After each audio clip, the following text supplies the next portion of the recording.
Smooth as Steve. You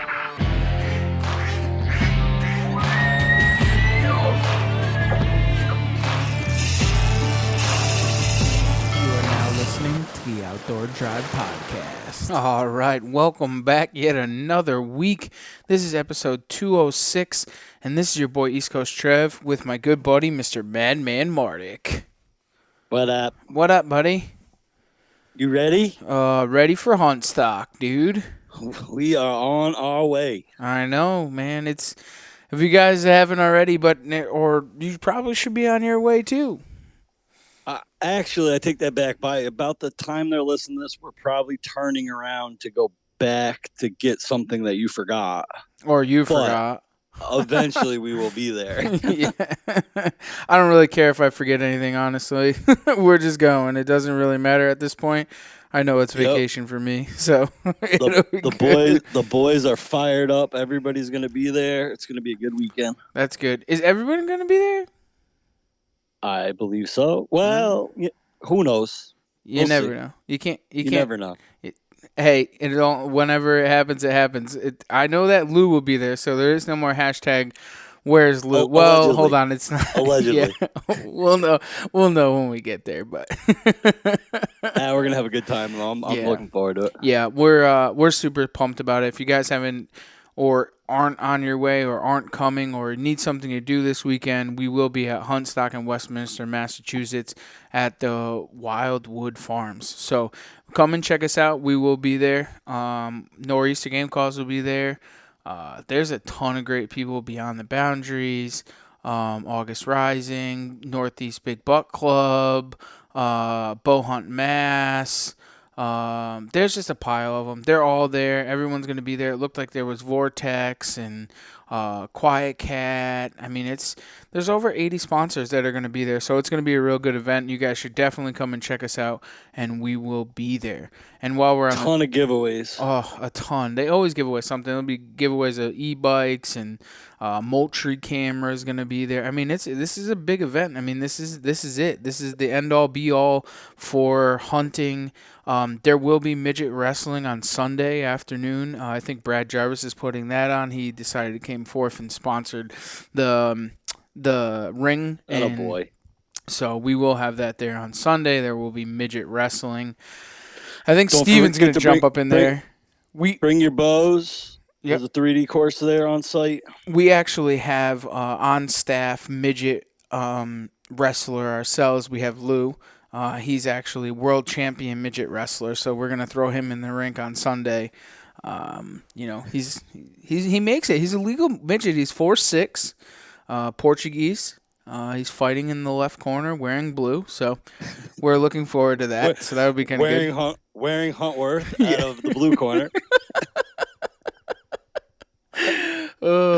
We could almost hit all the sponsors by just doing that. He is in his Latitude saddle, wearing a Bowhunters United t-shirt. Holy shit. Yeah, well, that's where this podcast has gone. But no, this is a killer podcast. I was super happy, and we couldn't thank Jake for getting on. We had a little bit of technical difficulties throughout this podcast. We had the record button got double tapped there. So it wasn't recording for 29 minutes, so we went back and then ended up re-recording, and can't thank Jacob enough for staying on and doing that after a busy day at work and having the little ones, and it was really good. We truly appreciate it. If you double tap that record button when there's a big... What? You just broke out. Did we lose you? All right, I'm going to go through the sponsors anyways. So first and foremost is Nor'easter Game Calls, nor'eastergamecalls.com. Secondly, we are actually brought to and title sponsored with Huntworth, huntworthcamo.com, or huntworthgear.com. With their Huntworth camo, latitudeoutdoors.com, Latitude saddles. The new carbon sticks are starting to ship for you guys that did pre-order those, guys. And also Bowhunters United, bowhuntersunited.com. If you guys aren't, members of Bowhunters United, get deer and deer Hunting Magazine for a month subscription, and they do sponsor the News for Your Cruise. So let's break it on over. We'll have Mike Salter do that, the News for Your Cruise, and then we'll get on with Jacob Emery. All right, guys, why don't we buckle up and see what's going on in the world of news with Mr. Mike Salter. Hey everyone, we're going to start this one off with some new bills that have passed. First in Maine, LD 1186, which has been signed by the governor. The new law directs the Department of Inland Fisheries and Wildlife to develop a hunting and fishing software application. The application is to be downloadable onto the person's electronic device and allow people to access the department's publicly accessible website pages regarding hunting and fishing information, licenses, and permits. Now for a few from North Dakota. First, H1233, which has been signed by the governor and provides that an individual whose 11th, 12th, or 13th birthday occurs in the same year as a youth deer hunting season is entitled to receive a statewide white-tailed antlerless deer permit. H1409 was enacted, which provides that non-resident youth who are less than a specified age may purchase a general game hunting license and may hunt small game and waterfowl except swans and wild turkeys. The law provides that to be eligible to purchase a license, a non-resident youth must possess a certificate of completion for a certified hunter education course, and that a non-resident youth may only hunt under the supervision of an adult family member or legal guardian. And H1134 has also been enacted, which provides that the director of the Game and Fish Department may issue any resident license and adopt rules if necessary to carry out resident licensing for specified persons, including an individual who is a member of the United States Armed Forces and who's within the state on duty or leave, or non-resident current North Dakota National Guard member. Also, 1244 has been enacted, which involves the use of dogs in big game recovery. The law provides that while hunting, pursuing, killing, taking, or attempting to take or to aid in the hunting or taking of any big game animal, an individual may not carry a firearm or archery equipment while using a dog during the recovery of a big game animal. There is exception for a dog handler, which may carry a handgun during recovery of a big game animal when in the presence of the dog, and provides that the dog handler carrying a handgun may not use the handgun in any manner to assist in the recovery of that big game animal. Now in New York, where Bill 6822 has been passed, which amends the environmental conservation law to authorize big game hunting for deer and bear in Onondaga County. Now to Mass, where Mass Wildlife is holding a hybrid public hearing on August 15th at 1 p.m. on proposed regulations that would extend the dates of the archery deer hunting season in zones 1 through 9 by 2 weeks. This would have archery season begin statewide in all zones on the 8th Monday before Thanksgiving and end the first Saturday after Thanksgiving. The public can attend the meeting and provide oral comments in person at the Mass Wildlife Field Headquarters in Westboro or via Zoom webinar. Written comments will also be accepted until August 29th at 5 p.m., which can be submitted via email to susan.sacco@mass.gov. Next, the Atlantic Striped Bass Management Board of the Atlantic States Marine Fisheries Commission enacted emergency protections in May that changed the slot limit to 28 to 31 inches. These protections were set to expire this October, but the board has now voted to extend the protections through October 28th of 2024. The extension will allow the board to draft new regulations to reduce striped bass mortality, which will be proposed in October at the Commission's annual meeting, so be on the lookout for those. Now to Virginia, where the DWR is seeking public input through September 5th on the 2023 to 2032 Virginia Black Bear Management Plan. The revised plan will guide bear management through 2032. The management plan can be found at dwr.virginia.gov/wildlife/bear/draft-virginia-bear-management-plan. Lastly, some big national news were due to the 2022 bipartisan Safer Communities Act. Federal funding has been pulled for hunting and archery programs in schools. Federal guidance provides that archery, hunting education, and wilderness safety courses utilize weapons that are technically dangerous weapons and therefore may not be funded under the 1965 Elementary and Secondary Education Act, which is the primary source for federal aid for elementary and secondary education across the country. Now this week, due to the backlash over the guidance, the Biden administration has opened the door to revising the crackdown on the hunting education and archery classes, saying it would work with Congress to restore funding for such programs. The Department of Education acknowledged it had defunded school sportsman activities that traditionally receive federal dollars and stated those programs are enrichment opportunities. The agency added it would work with lawmakers to develop language resolving the issue. This is a big deal and heavily impacts programs like the Natural Archery in Schools program. So please reach out to your legislators and voice your opposition to removal of this funding. Also, don't forget to click on the Outdoor Drives affiliate link in the episode description to become a member of Bowhunters United today to protect and expand your bowhunting rights. As always, if you have any news to send along to me, we'd greatly appreciate it. Send it to Mike Salter on Facebook or bearded_bowhunter21 on Instagram. And with that, enjoy the rest of your ride. All right. Thank you, Mike Salter, and thank you all the sponsors. All the links are below. You can go and see Jacob's YouTube page. That link is also below. And if you guys aren't, we will see you at Huntstock. You got anything else, Steve, before we break this thing off, or what? I just want to throw one thing in there. You ripped through the sponsors so quick. I didn't cut you off. For you guys that are receiving your Latitude sticks, make sure you guys read the directions. There's a little bit of confusion with how that AM seal is getting connected to the clips. Latitude just put out a video today, and obviously it comes with instructions, but we're men and we don't read instructions. So when you get those sticks, make sure you do that properly and read the instructions. And make sure that you're using the promo code Outdoor Drive on that and saving yourself 15%. So don't forget to use that promo save code. Money. I don't know. It seems, and it's funny, is like people don't like, they just get on there and buy and they get excited, I guess, but they bitch and moan about all the money Biden's taking, but you could save money with Latitude with our promo code, and you don't do it. What's wrong with these people? I don't know. It's crazy.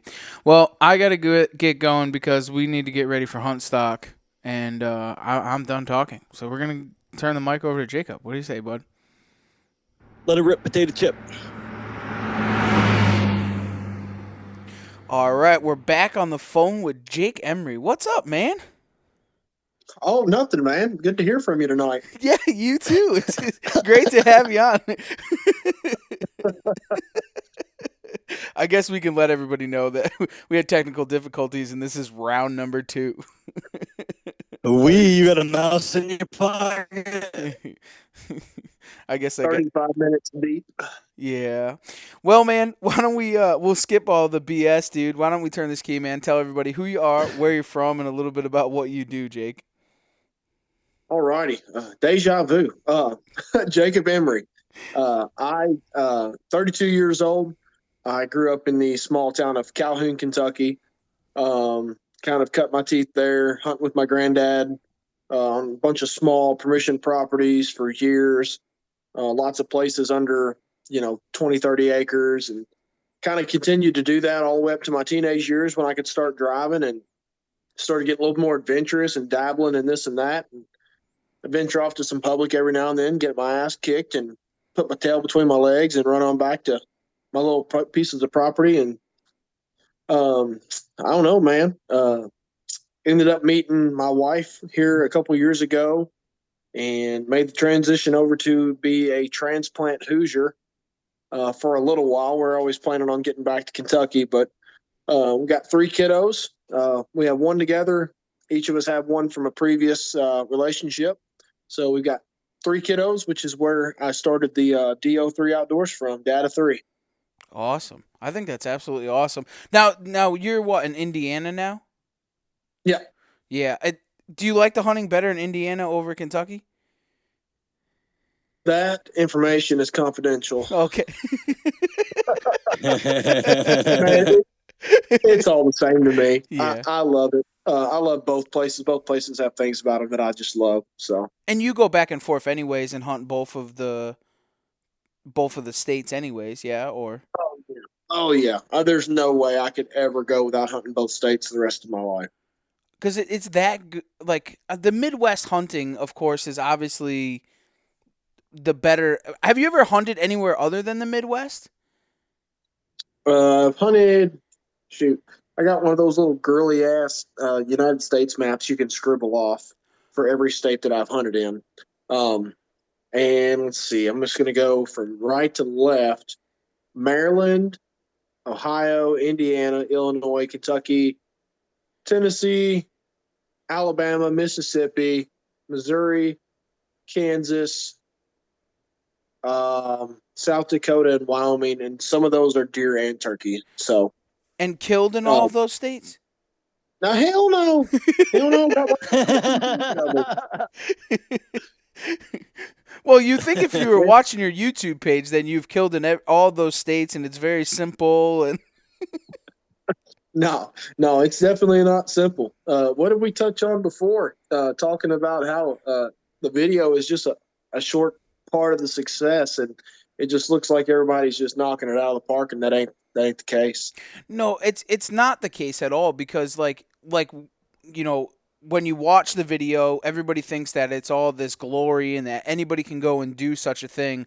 But in all reality, that there's 100 sits to be successful, or thousands of hours of scouting and walking and hiking and looking, and and everybody thinks. I think that's one of the things that about YouTube stars, right, quote unquote. Like, everyone thinks that they're like so good, but they just put a ton of time in and a ton of effort. I mean, they're good in their art, but like they make it look so much better.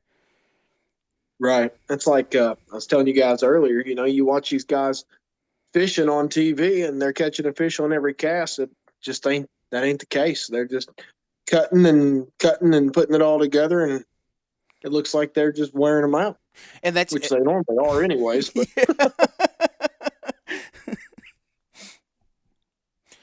well, it's like I was thinking last year with me and you, Trev, turkey hunting.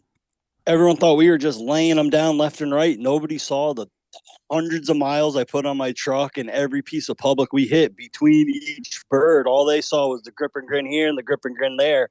And it looks easy, but I mean, there's so much work going on in between each bird. Mm-hmm. Oh, don't lie to me. You are in the Northeast, ain't you?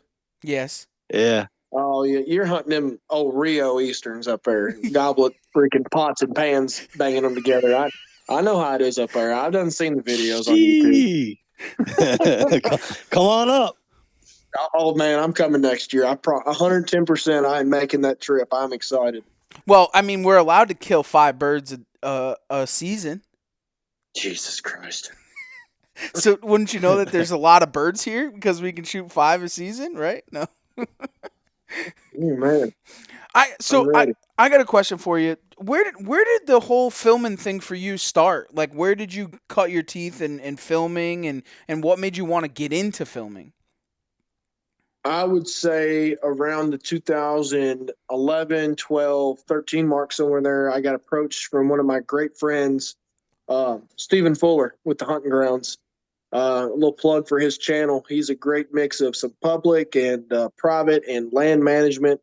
He's right up there with like Grant Woods as far as knowledge on as far as what the deer are eating, why they're eating it, what to plant, when to plant it. He's great. And he asked me if I would be interested in starting to film my hunts and join their team. So I joined a team full of strangers.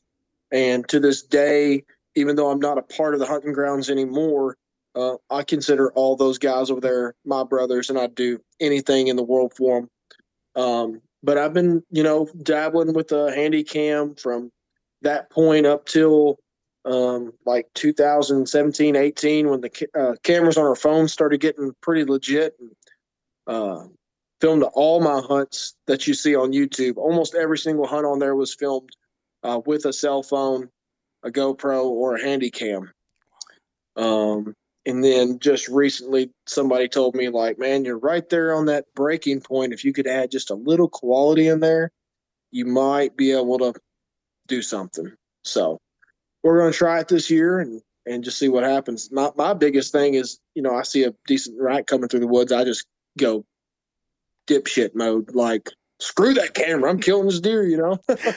I get that was going to be my next question. Like, is there ever like that point where you just want to hang it up and just hunt, like, without having it, or have you made like a certain, like, I don't know how to explain, like a certain time where you're just like, no, I'm gonna film no matter what, I'm not gonna put the camera down? Or No, I've never had that moment. I've had the opposite moment. I mean, that's one of the reasons that I kind of strayed away from the Hunting Grounds, was I didn't want to feel pressured to get every single hunt and shot on camera and get, quote unquote, in trouble if I didn't.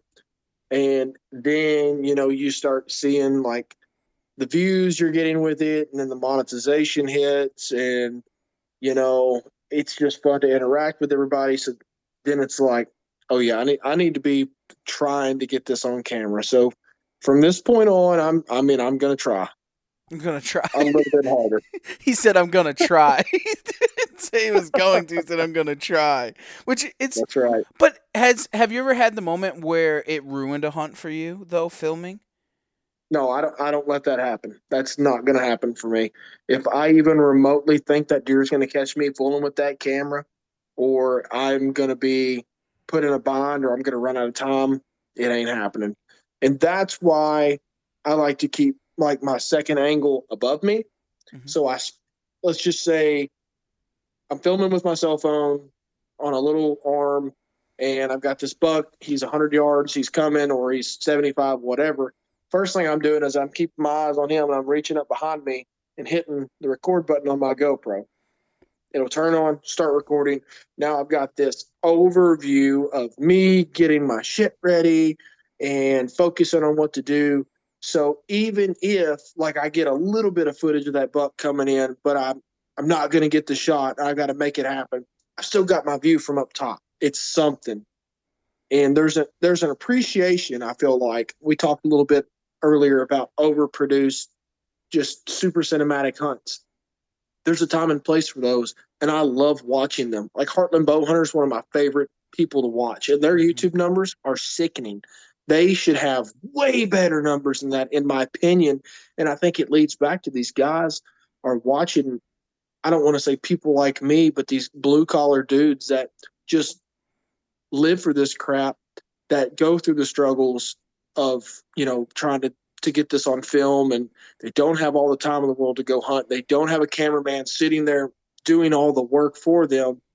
When like some of my best videos view wise are shots that I didn't get on camera, but there's a good story behind it. And I think people appreciate that. Now, obviously everybody would rather see the deer get stuck with an arrow and bleed to death when he tips over at 30 yards, but sometimes it just don't happen. Well, you bring up a valid point there because honestly, like, I think a lot of people go to YouTube or watch hunting videos to learn something, and there's been generations and generations of these big time hunters that it's all about the hunt, right? And they go in and they kill these deer, but they don't learn anything. But guys, blue collar guys or hardworking guys, they want to watch these YouTube videos and learn something. The struggles and this, that, and the other thing. When they go and watch the big names, you're not learning anything. You're just watching the deer get killed, right? So like, you want to see the struggles, the things that you go through, the normalities of it, shooting doe, shooting smaller deer, like the things that are in their reach to be able to go and try. And I think that's where that filming comes into play. Like when guys see normal average Joes going on public land and killing big deer, they are more apt to go and try and do it also because it's in their reach and it's in their wheelhouse. Then they end up like me shooting a 85-inch deer on the last day of season. Why? Because they failed at killing anything else, right? And that's what they got to be able to see, right? Yeah, because the damn does didn't come close enough. That's right. That's right. You sound like me. Hey, when you want to kill, man. And when and one of the things that I say all the time is the only way you're going to learn how to kill big deer is by killing deer. You have to be good at killing deer to kill big deer. This just didn't happen. I mean, how many deer do you think before you were, like, growing up, there's probably a pile of 100-inch deer that you've shot or smaller deer that you've shot. You didn't just graduate to shooting 170-inch whitetails. Right. Yeah. I mean, you nailed it, dude. You got to put a couple arrows and a couple bullets through them and get a feel for it. You're not going to know what to do in the time that matters most on the deer of a lifetime. Well, especially if they're filming, then they're just going to double tap the old record button. Speaking of which, we are recording right now, right? Yes, we are recording. Thanks, Deal. Jacob. I appreciate it. I'm going to check in about every 20 minutes. Okay. He's like, I'm not recording this podcast ever again. We're getting this done and over with. No, just kidding. That is definitely not where I'm going with that. It's just, We call that a Trev's bloopers, which is it's always there's always something that I do wrong, and we call it Trev's bloopers because like whether go into the tree stand in your Crocs or you forget those things. Like I bet you have 100 of those. Oh, I mean, I hunt in Crocs all the time. I mean, that's my go-to hunting boot. Come on, is it really? Oh, I've hunted out my Crocs quite a few times. Yeah. Oh While yeah. while saddle hunting Oh, bud, one sticking. I'm not scared. in four Put wheel them suckers drive. in. Hell, what? Sometimes, Yeah, You got to do what you got to do. that's all right. No, I don't do it on purpose. I have forgotten my boots a couple times, or they've been wet from a prior hunt. And I'm like, screw it, I'm wearing the damn Crocs. I don't care. Going in Crocs. I don't. I think that's more of like a Midwest Southern thing. Is the Crocs Yeah. hunting in Crocs?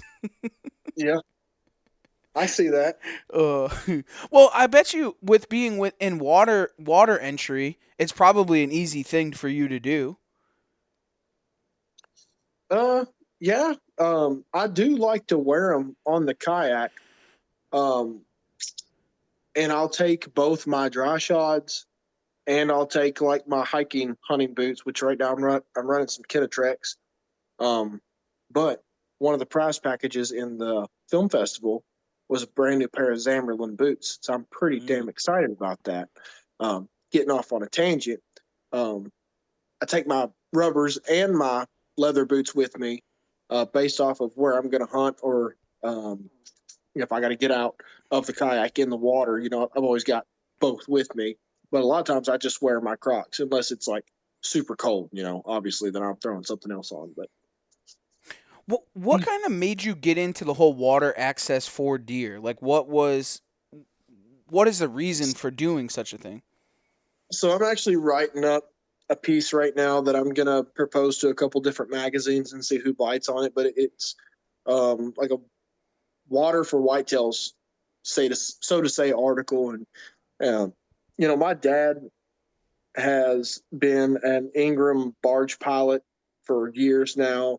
He's always been on the river. He's always had me on the river jugging 4 a.m. on school nights and trying to kill me on a tube and shit. So I've always been a part of the water, and he's always had John boats and kayaks and whatnot. So, when I started dabbling in the public side of it, I started pulling that 14, 16-foot canoe out in some of these sloughs and marshes and whatnot and just playing around with it. And I always loved the adventure aspect of it. And then I started seeing these guys, like Parker McDonald is one. Greg even talked a little bit about using kayaks to access some pretty cool places. But I wasn't seeing anybody like just go over the top and kill these monstrous deer and paddle them out. I know it happens, and there's plenty of people that do it that are just quiet about it. But I wanted to do that, man. So I finally decided about 3-4 years ago, I'm going to buy one that can take the load that, I'm going to put on it as far as a deer and my gear and myself and camera equipment, whatever.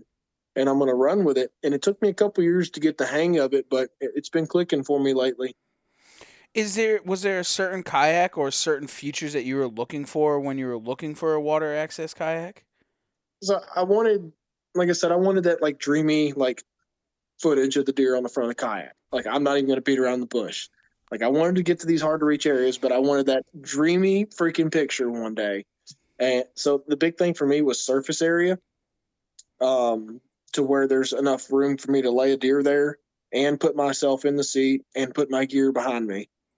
So I guess at the time they were only $5.99. I bought an Ascend 12T kayak from Bass Pro, and I hate saying that because they don't even know who the heck I am, and I've probably sold them close to 50 kayaks. It's super aggravating.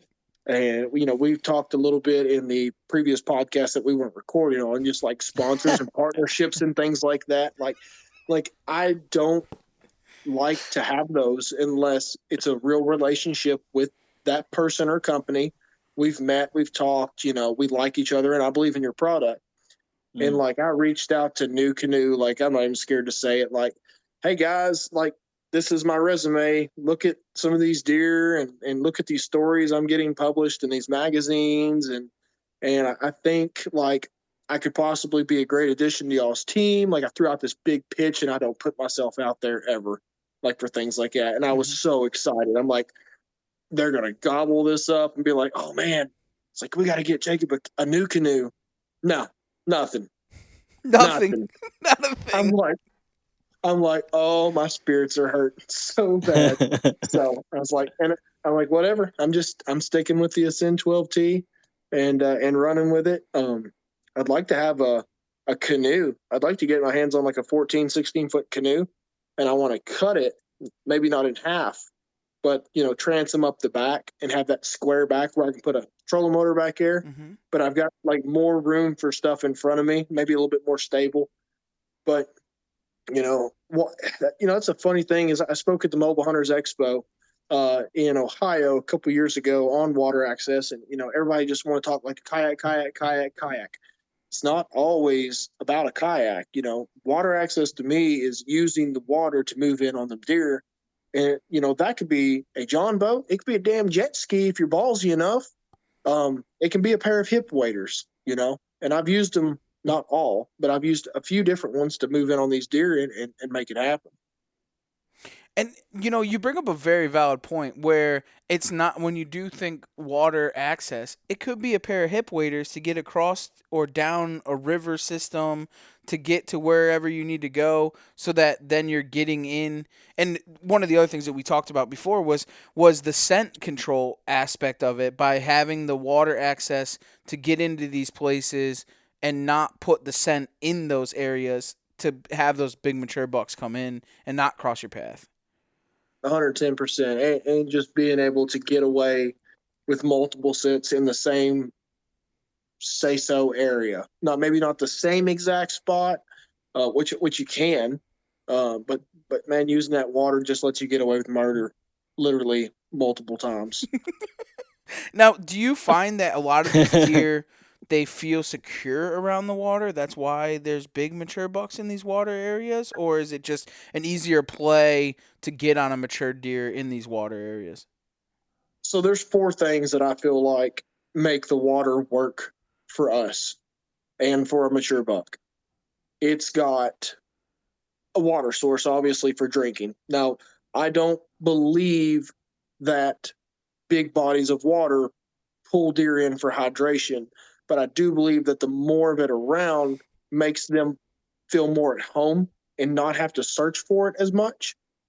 It provides lowlands 9 times out of 10 is providing that green up at the like latest, like normally around here, late March, April, you're starting to get that green food. You've got natural browse from April until the frost, so it's a killer place for some great vegetation and food for them almost all year long to an extent.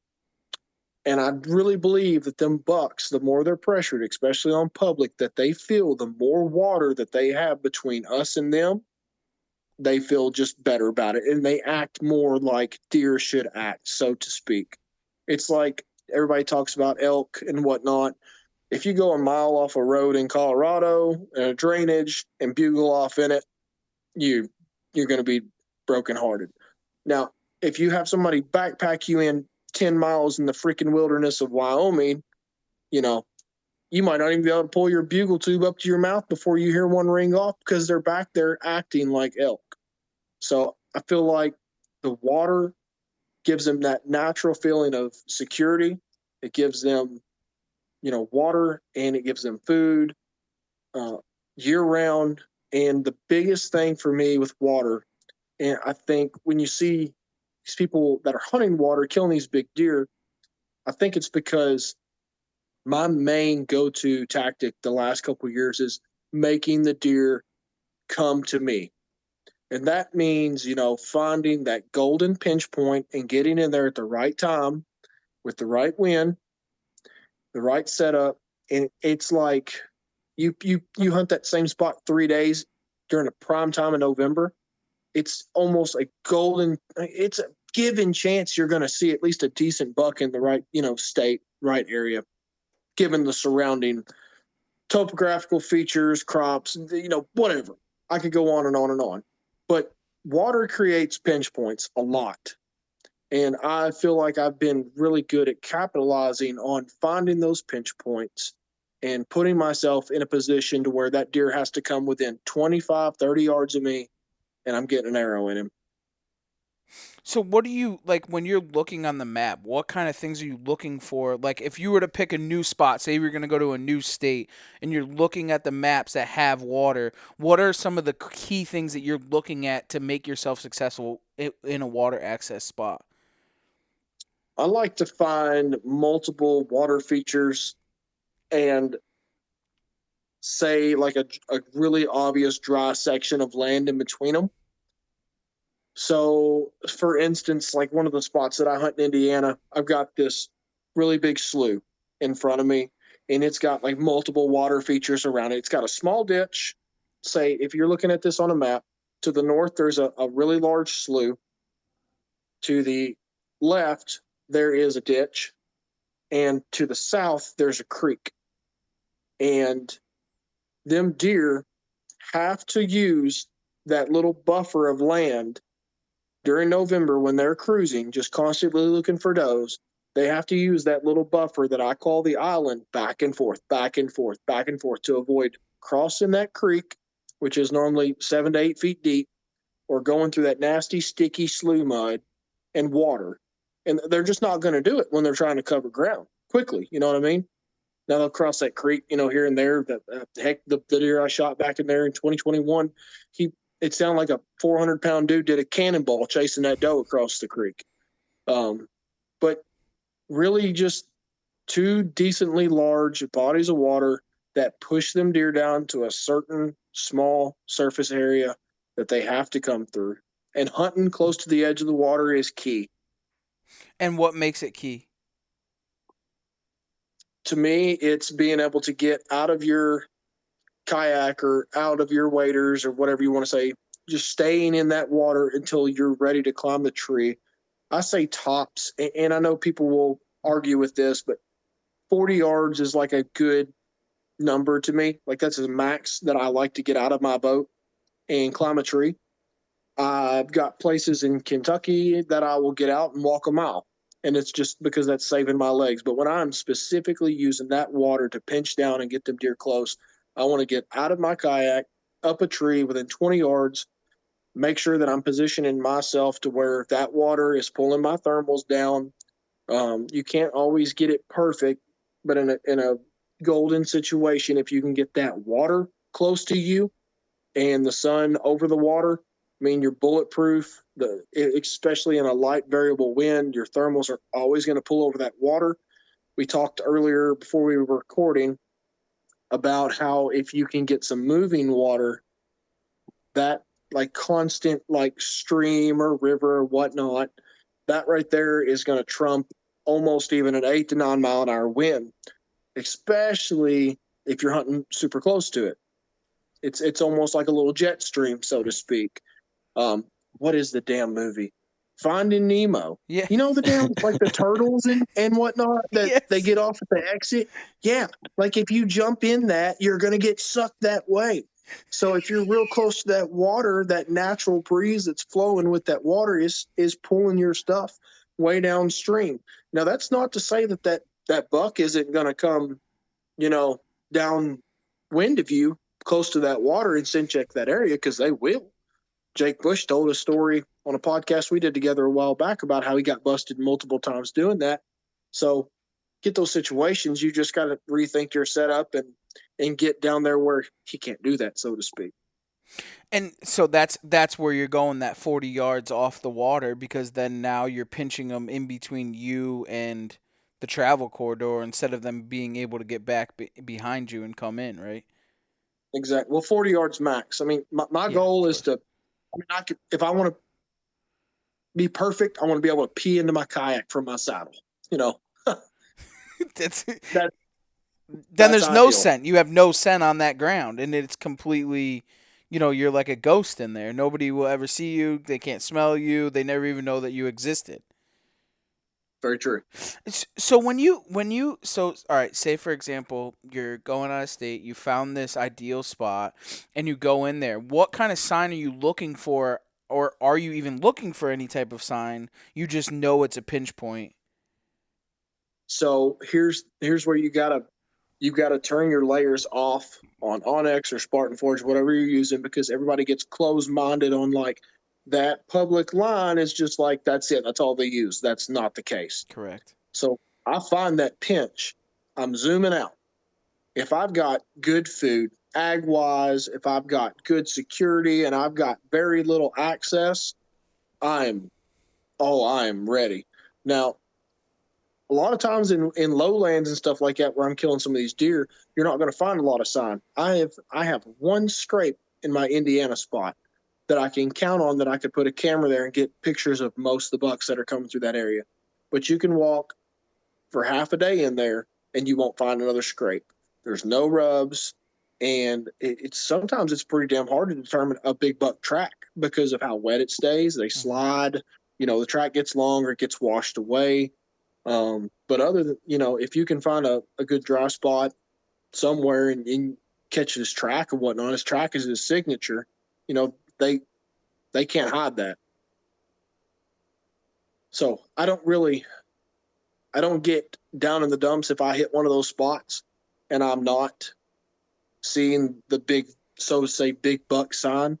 But when you're in a good, state, reputable for whitetails, and you zoom out and you see all those great features that add up that just say there's probably a good respectable buck or quite a few in this general area. And that's why I key in on those pinches, because I know at some point he's going to have to come through there at the right times. Right. Keep in mind, if I'm planning an out-of-state trip, I'm either going the first week or I'm going during their rut, period. I want to give myself that best chance at killing them. Like, I don't want to go in there in, October 8th through the 14th and try to kill a mature buck. Some people can do it, and you can do it at home when you've ran cameras and you got time to scout and you know the area, but you're going out of town, you don't have that time. So make the wife happy and plan it on a high opportunity time frame. Like Thanksgiving or something like that. Oh, yeah, she was pissed. That probably didn't go over well. I was like, honey, I kind of just expected this hunt to go like the last 15 where I didn't kill shit, Like, sorry, I actually shot something. And you came home late for dinner? Is that what happened? I was only an hour late, so. Oh, that's not bad. But that was what, in Indiana, right? When you killed that deer? Yeah. Our mom's turkey was awful anyway, so I wasn't really that down about it. Jesus. He went there. Full send. He said well, it is what it is, right? You would have rather been hunting than killing. Oh. I can't get over that. That's hilarious. Oh. But yeah, no, the water access thing, but that sets you apart from everybody else at that point, right? Like, the thing is, one of the things with that water access, though, like, your car's not parked in the regular parking space. Have you ever had where people come in on you because they don't know that you're in a certain section of woods while public land hunting? Oh, yeah. You'll get the guys that just walk and walk and walk and walk, and they end up back there where you're at. And I've gotten to the point to where, if I'm putting in at a boat ramp, I try not to even leave my truck sitting where people can see it. If I'm dropping my kayak in a ditch, I'll drive my truck a quarter mile up the road and just walk back after I drop my boat there, just because, it's obvious. Like, this truck's parked right here beside this bridge, and there's boot tracks, and there's a kayak keel mark where they're dragging it right down here, so you know exactly what they're doing. And it's, 10 years ago, 15 years ago, you would be the only one back here doing it. But people are getting, like, idiots like me, get on podcasts and start talking about it, and then we get mad because people back here, and there's nobody to blame but yourself, which, I don't care, because the more the merrier. Come on back. You guys knock yourself out. kayak in this nasty ass water for 2 hours before daylight, and you spook all the deer over towards the parking lot, and I'll shoot one 50 yards from the truck. It'd be a lot easier to drag out. Well, you hear those stories too. The guys, you either kill them right next to the parking lot or you kill them 5 miles deep. Like there's no Yep. like middle ground anymore. It's either close or far away.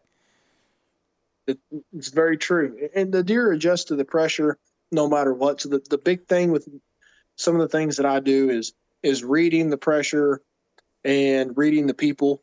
The spot in Indiana that I've come to love so much, like I could probably go in there and target a mature deer and maybe kill him during October. But I've got this gut feeling that if I leave it alone, I let the pressure build up around it, especially let gun season kick in, that spot back here is like fine wine, dude. I'm talking just let the neighbors keep shooting because I know right where they're going.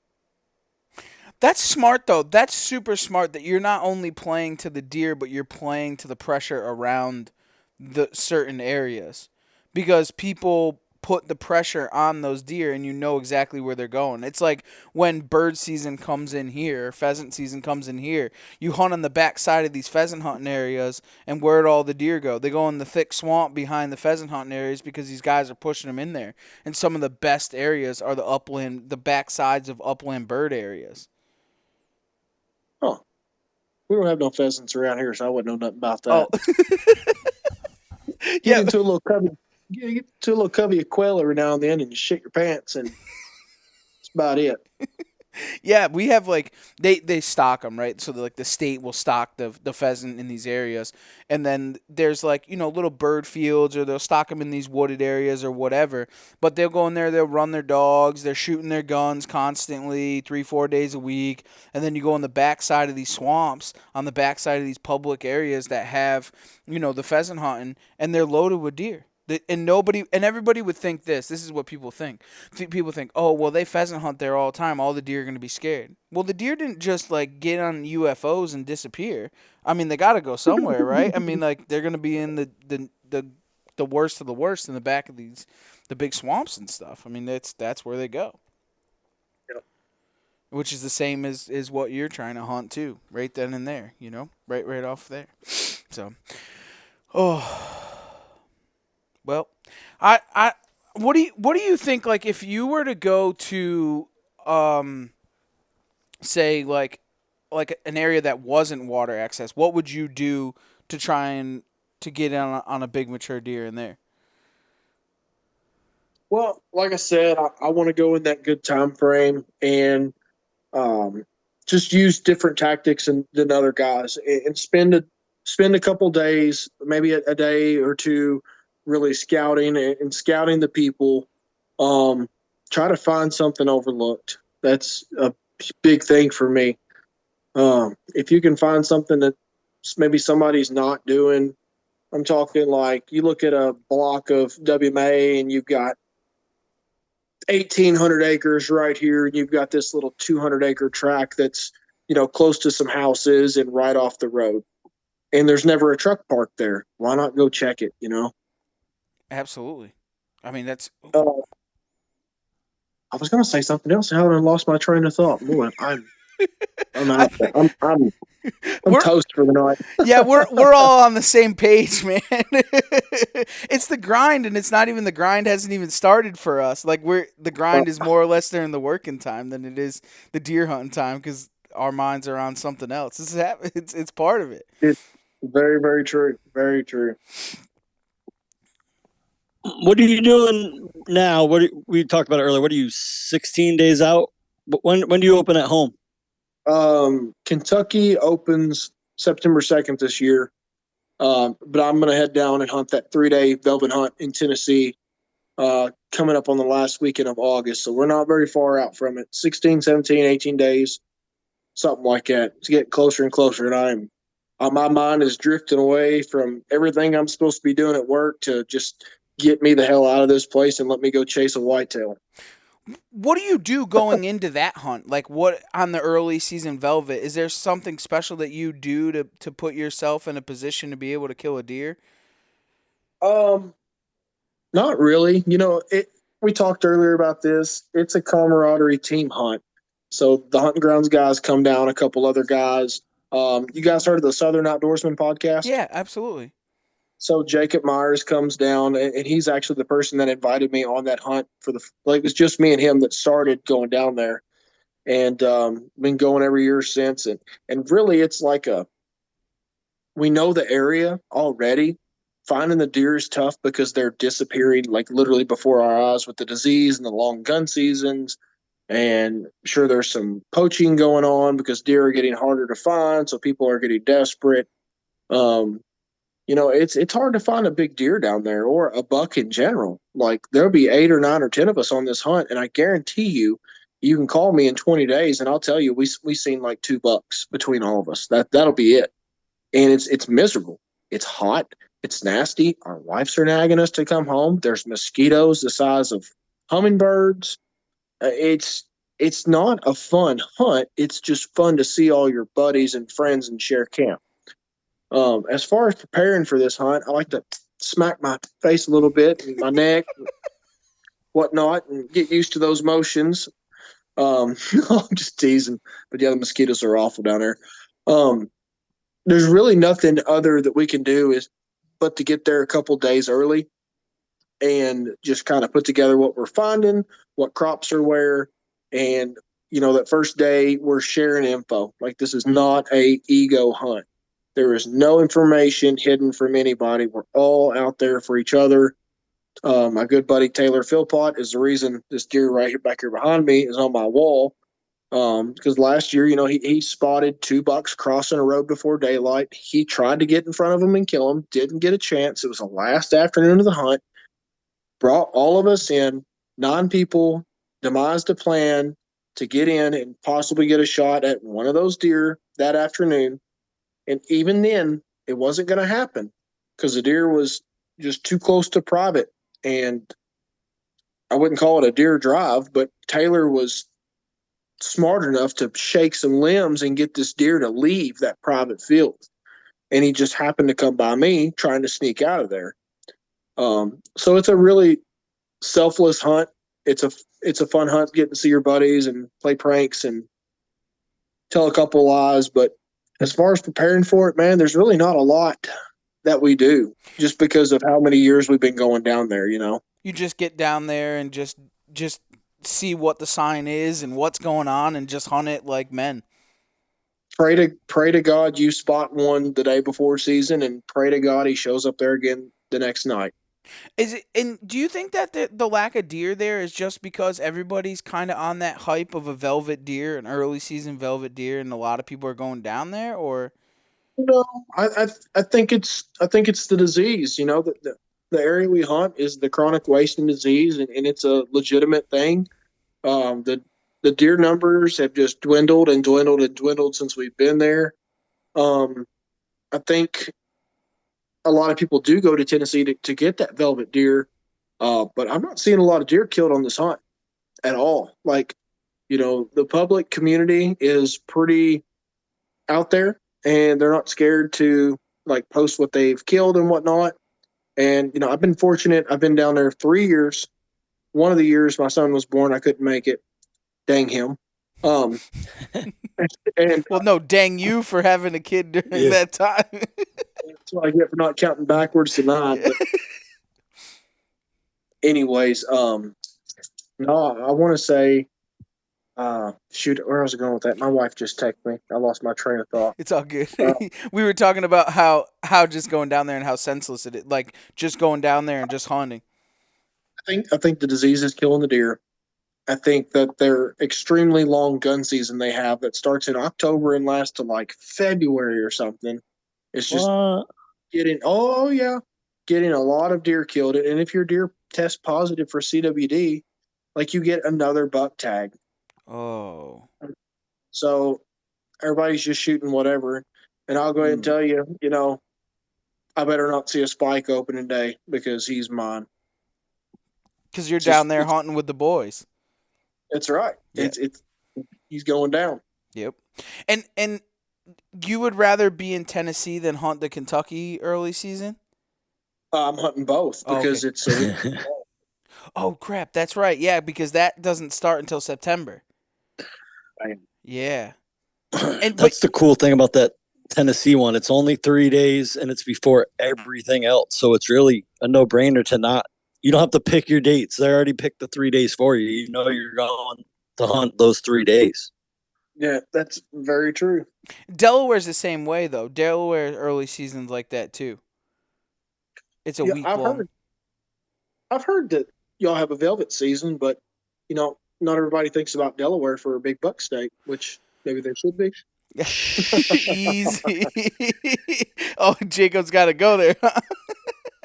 Del- Delaware is there is a lot of East Coast states that are just sleeper states that aren't talked about, and they have real big deer. They're just not on the map like the Midwest states, and like Tennessee, for example. It's just one of those states that's just not really on the map for having big deer. Well, you're saying they're not there anyways, but maybe he's just really just saying that so that no one goes there. What do you think?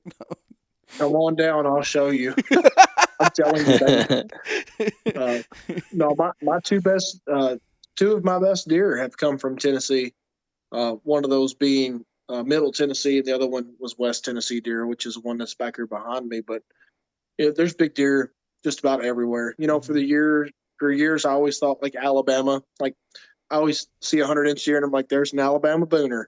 Well, the more I talk to people and network, there's plenty of big deer down there. There's plenty of big deer in Georgia. There's still not any big deer in Florida. I'm sticking true to that one, but I'd agree. they're I mean, they're everywhere. You got to find them. It's just at what numbers and the numbers of how many big deer there is. That's very true. Very, very true.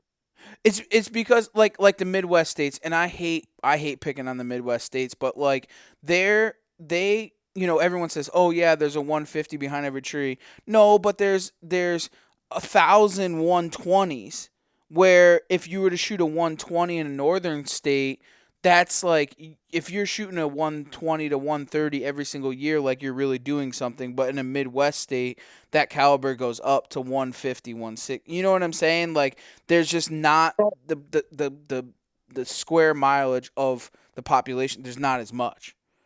It's relative. You've got to take into account relativity of where you're at and the opportunities you have there. Absolutely. Yeah, absolutely. Well, Jacob, I got one last question before we let you go, man. And that is, we ask everybody this question, is what drives you outdoors? I don't know, man. I think it's let's see. I want to be honest with this because a lot of people ask, like, would you still do it if social media wasn't a thing? And I would.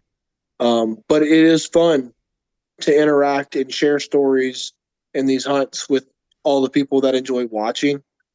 That really gives me a drive to do this nowadays. But the root of it all is like the passion that my granddad instilled in me when I was young. And I really, really took that and ran with it last year. Honest to God, I think you can really see that in my film that was in the film festival. That I told you guys I started the year off 2 weeks after he passed, killing the biggest deer of my life, and I do not believe that was anything other than coincidence. Then go in on this big long drought and tag in a super respectable buck in Indiana in the swamps, and then capping off the year with the smallest deer I've shot since I was sitting in his lap. And I was tickled to death about it. Just I don't know. That's what drives me. Dude, there's nothing wrong with that. And that whole story in that video is absolutely incredible because, like you just said, you were in the highs and the lows of the season, and then it brought you back to where you started. Like, that season went in a roller coaster ride for you, probably emotionally also. Oh yeah. Yeah. I'm an emotional train wreck. I'm a crybaby, and if you watch some of my videos, it ain't hard to tell. I get worked up one way or another. There's nothing wrong with that, though. I mean, to be honest with you, I'm the same exact way, dude. Like I had, it's funny is you go through those emotional roller coasters, and especially in filming. Like the first year that I started filming with turkey hunting, and this was a long time ago. And like I got so upset about getting turkeys on film, and I was trying to do it with a bow, and then I ended up shooting a Jake, and I because I'd like shoot and miss, or I'd shoot one and it run away or whatever, and I shot a Jake and I killed it. And like I was sitting there with the Jake and the emotions just came over me and I started crying. Like it was just like because there was just a hardship that you go through trying to do it over and over again. So I get it, man. When there's nothing wrong with being a little bit sensitive. I mean, there's nothing wrong with it by any means. Yeah, well, when we get off this podcast, I'm going to go down there and snuggle with my teddy bear and drink me some apple juice or something. Capri Sun, juice box, Yeah, whatever. yeah. There we go. A little high C box. My son will be like, "Where the hell are all my drinks for lunch?" Well, Jake, before we let you go, man, why don't you tell everybody kind of where they can find you, kind of see what you got going on in the season and so on and so forth, or maybe even check out the video that you did last year for the film festival. Oh man. Well, if you guys want to check out my YouTube, which is where I'm posting all my videos, it is DO3 Outdoors. Like I said earlier, it stands for Data 3. Got a daughter who's 9, Keely, a stepson who I consider my own, who is 5, Kyson, and our little boy, Lakin, who is fixing to turn 3 years old. And you can see, God, I think I've got close to 110 videos on there now. Wow. You can probably find me just by searching my name on Instagram, Jacob Emery. That's Emery, not the way that you guys spelled it on the Zoom invite. Oh, sorry. That was me. I'm just teasing. No, that's where you can find me. If you want to subscribe, great. If you want to leave me some hateful comments, I'm no longer affiliated with the show where I have to filter myself. So just be ready for a nasty response because I can be mean. Love it. I love it. You can be you. I love it, man.